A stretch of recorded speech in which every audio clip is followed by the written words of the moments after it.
we have in our families a lot of faith stories, traditions, and rituals that we do that are part of our faith.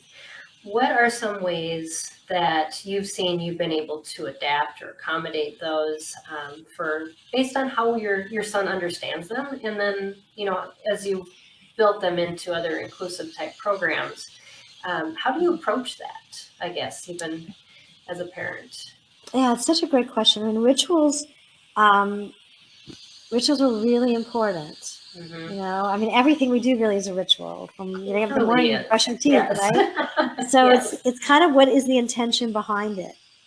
That's a very And good point.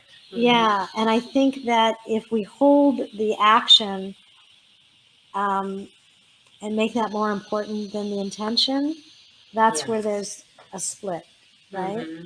Yeah. And so I think the most important thing, or just the first thing, not the most important, is to what is our intention? And if our intention is to be closer to God and to be closer to God with our children, Mm-hmm. then it's how we show up doing whatever it is that we do. Right. And if we show up with a sense of, oh my God, they're not going to get it right and I'm going to get embarrassed or whatever, we're creating stress and we're disconnecting from our source. Yes. So true. Yeah, and if we show up with this sense of curiosity, wonder, Mm-hmm. connection, relationship as our primary focus, then anything can happen. Yeah. So, It just opens yeah, the windows. Definitely. I love that. yeah. So that's kind of, I have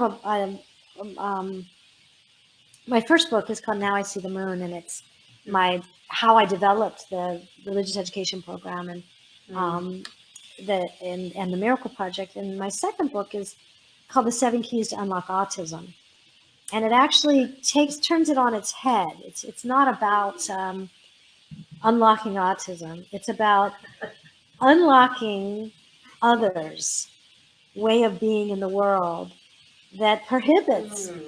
our kids with autism to be who they are. And the Oh, first step is that yeah. intention. That intention. Mm.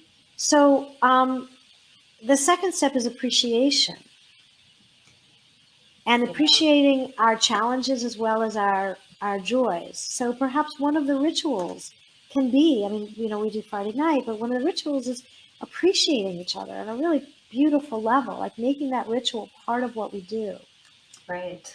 And then a third is, I won't go through them all, but a third is understanding the sensory system. So when are we walking into a synagogue, a congregation, or a mosque, and it's too loud, it's overwhelming, there's too much Exactly. going on. And so forcing our child to be in something that sensorially is Mm-hmm. harmful, is painful, Right. right? So in the fourth and fifth step, but the sixth step is, we call it practice makes progress. Oh, I love that. That Yeah, is instead of so perfection. well said. Yeah, yeah. Yes, it is a process. It's a process. And so what we do is what I created with the religious education program, and I got it from a small synagogue service at a large synagogue at Beth Am. They had a small contained synagogue service.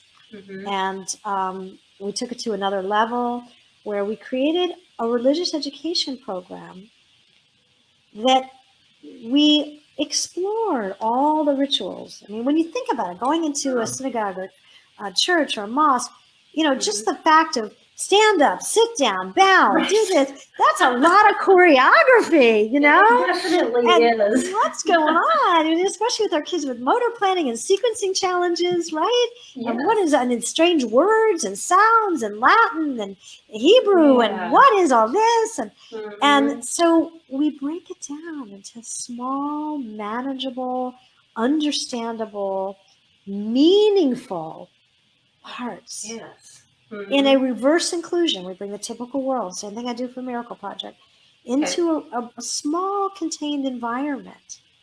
And we Yes. take time to explore it where the senses are not overloaded, where it's not too loud, where there's not too many people giving that, what's it called? The stink eye, giving us dirty looks. Or we've all had those, Exactly. right?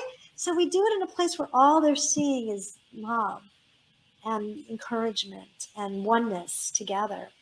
Right. And we break it down in a small contained environment, and then slowly, inch by inch, showing up at a service, maybe a quieter service, maybe a smaller service, maybe a service, and it really starts at the top with the clergy, maybe at the top where the clergy are so open and curious